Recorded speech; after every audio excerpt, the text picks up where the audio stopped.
ജ്യോതിഷ പങ്ക്തിയിലേക്ക് എല്ലാ പ്രേക്ഷകർക്കും സ്വാഗതം. ഇന്ന് വിചിന്തനം ചെയ്യുന്നത് 2025 മെയ് മാസ ഫലം. മെയ് മാസം 1-ാം തീയതി മുതൽ 31-ാം തീയതി വരെയുള്ള ഒരു മാസത്തെ ഫലമാണ് പറയുന്നത്. ഏറ്റവും പ്രധാനമായിട്ട് ചിങ്ങം രാശിക്കാരായിരിക്കുന്ന മകം, പൂരം, ഉത്രത്തിന്റെ ആദ്യത്തെ പാദമടങ്ങുന്ന നക്ഷത്രക്കാരുടെ ഫലമാണ് പറയുന്നത്. ഗ്രഹങ്ങളുടെ സ്ഥിതി നോക്കുമ്പോൾ ഇടവം രാശിയിലാണല്ലോ വ്യാഴം സ്ഥിതി ചെയ്യുന്നത്. ചിങ്ങം രാശിയെ സംബന്ധിക്കുന്നിടത്തോളം രാശിയുടെ കേന്ദ്രഭാവം, കേന്ദ്രത്തിൽ വ്യാഴം സ്ഥിതി ചെയ്യും. അത് ഗുണദോഷ സമ്മിശ്രം എന്നാണ് പറയുക. മധ്യമമായിട്ട് ദൈവാധീനം ഉണ്ട്.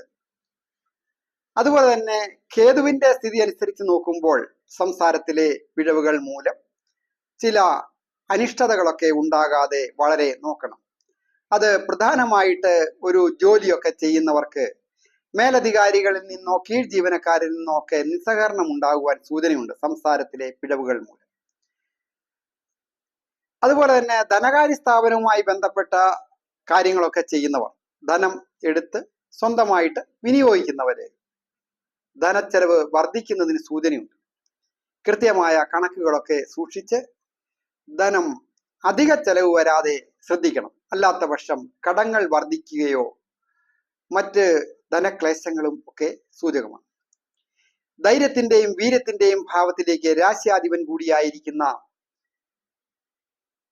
ആദിത്യൻ ദൃഷ്ടി ചെയ്യുന്നതിനാൽ സാഹസികത ഒരു അല്പം കൂടിയിരിക്കും. അതുകൊണ്ട് സാഹസികമായ കാര്യങ്ങളിലൊക്കെ ഏർപ്പെടുന്നവർ വളരെ ജാഗ്രതയോടും ശ്രദ്ധയോടും കൂടി വേണം ഏർപ്പെടുവാനായിട്ട്. നഷ്ടങ്ങൾ ഉണ്ടാകാതെ ശ്രദ്ധിക്കണം. സഹോദര സ്ഥാനീയർ മൂലമോ സുഹൃത്തുക്കൾ മൂലമോ ചില ക്ലേശങ്ങൾ വന്നുവിടുവാനായിട്ട് സൂചനയുണ്ട്. ഗൃഹം പുതുക്കിപ്പണിയുന്നതിനോ വാഹനം വന്നു ചേരുന്നതിനോ യോഗമുണ്ട്. വിദ്യാർത്ഥികളായിരിക്കുന്നവർക്ക് നല്ല വിജയങ്ങൾ വന്നു ചേരും.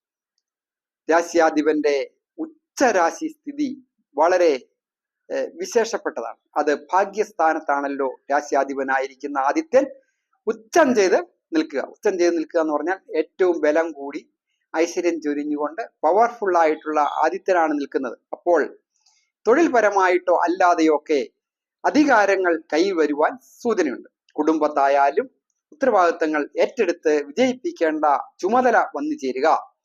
സമൂഹത്തിൽ പ്രവർത്തിക്കുന്നവർ, സാമൂഹിക സന്നദ്ധ സംഘടനകളിൽ പ്രവർത്തിക്കുന്നവരായാലും മറ്റ് ഇതര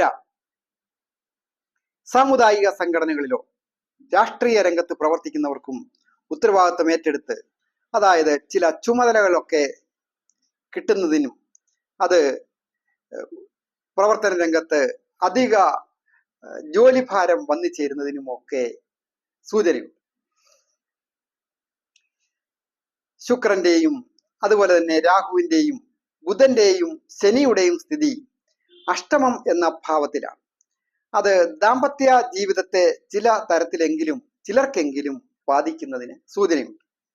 അഭിപ്രായ വ്യത്യാസം ഉണ്ടാകാതെ വളരെ ശ്രദ്ധിക്കണം. സപ്തമ ഭാവത്തിന്റെ അധിപനായിരിക്കുന്ന, അതെ, വിവാഹ മദനാലോക ഭാര്യാഭർത്തൃ സമാഗമ ശയ്യാശ്രീ സദ്യമനഷ്ടാർത്ഥ മൈഥുന്യാനവി സപ്തമാത് എന്ന പ്രമാണപ്രകാരം വിവാഹ ദാമ്പത്യ ഭാവത്തെ സൂചിപ്പിക്കുന്ന ഭാവത്തിന്റെ അധിപനായിരിക്കുന്ന ശനിയും ദാമ്പത്യകാരകനായിരിക്കുന്ന ശുക്രനും അഷ്ടമം എന്ന ഭാവത്തിലാണ് നിൽക്കുന്നത്. ചില കാര്യത്തിലെങ്കിലും ഒരു ദാമ്പത്യ ക്ലേശങ്ങൾ തൊഴിൽപരമായിട്ട് എങ്കിലും ദമ്പതികൾ ഒന്ന് അകന്നു നിൽക്കേണ്ടി വരിക.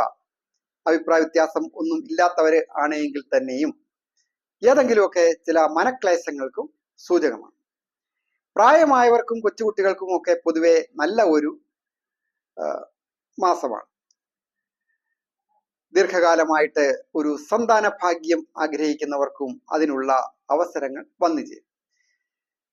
രാജയോഗകാരകനാണല്ലോ ചൊവ്വ ചിങ്ങം രാശിക്കാരെ സംബന്ധിക്കുന്നിടത്തോളം. അതായത് കേന്ദ്ര ത്രികോണാധിപൻ. ചിങ്ങം രാശിയുടെ ഏറ്റവും വലിയ ഭാഗ്യാധിപൻ ചൊവ്വ തന്നെയാണ്. ആ ചൊവ്വായ്ക്ക് കേന്ദ്രാധിപത്യ ശുഭത്വം കൂടി ഉള്ളത് കൊണ്ടാണ് രാജയോഗം പ്രദാനം ചെയ്ത് ഏറ്റവും ബലം കുറഞ്ഞ സ്ഥാനത്ത് സ്ഥാനഭ്രംശ സ്ഥാനത്ത് നിൽക്കുമ്പോൾ ഏതാനും ദിവസങ്ങളോ ആഴ്ചകളോ നീചഭംഗം ചെയ്ത് നീചഭംഗ രാജയോഗം പ്രദാനം ചെയ്യുന്നുണ്ട്. അപ്പോൾ കുടുംബത്ത് നല്ലതാണ്, ഭൂമി വന്നു ചേരുന്നതിന് നല്ലതാണ്, അപ്രതീക്ഷിതമായിട്ട് ഭൂമി വന്നു ചേരുക, തൊഴിൽ പുരോഗതി വന്നു ചേരുക, ഭാഗ്യാവസ്ഥകൾ വന്നു ചേരുക, ദൈവാധീനം വർദ്ധിക്കുക. അത് കൃഷി കാര്യത്തിൽ, കാർഷിക രംഗത്തിൽ ജോലി ചെയ്യുന്നവരായാലും, മറ്റ് മെഡിക്കൽ രംഗത്ത് ജോലി ചെയ്യുന്നവരായാലും, മറ്റ് സൈനിക അർദ്ധ സൈനിക വിഭാഗത്തിൽ പോലീസുകാരായാലും, അതുപോലെ തന്നെ മിലിറ്ററി ഓഫീസേഴ്സ്, അവർക്കൊക്കെ അഭിവൃദ്ധി നല്ല ഒരു സമയത്തെയാണ് സൂചിപ്പിക്കുന്നത്. വിദേശത്തായിരിക്കുന്നവർക്കും പൊതുവെ നല്ല സമയമാണ്. ഏതെങ്കിലും തരത്തിൽ ചില ഗുണ അനുഭവങ്ങൾ വന്നു ചേരുക തന്നെ ചെയ്യും. ഞാൻ ഹരികുമാർ, ദേവി ജ്യോതിഷാലയം, കാവുംപടി, മണർകാട്, കോട്ടയം. ഈ ചാനൽ പേരും നക്ഷത്രവും ചേർത്ത് കമന്റ് ചെയ്യുകയും സബ്സ്ക്രൈബ് ചെയ്യുകയും ചെയ്യുന്നവർക്ക് വേണ്ടി പ്രത്യേകം പ്രാർത്ഥിക്കുന്നതാണ്. കൂടാതെ ജ്യോതിഷ കാര്യങ്ങൾക്ക് നേരിട്ട് വരികയോ ഫോൺ വിളിച്ച് ചോദിക്കുന്നതിന് അവസരമുണ്ടായിരിക്കും. എല്ലാവർക്കും നന്മ വരുവാനായിട്ട് പ്രാർത്ഥിക്കുന്നു.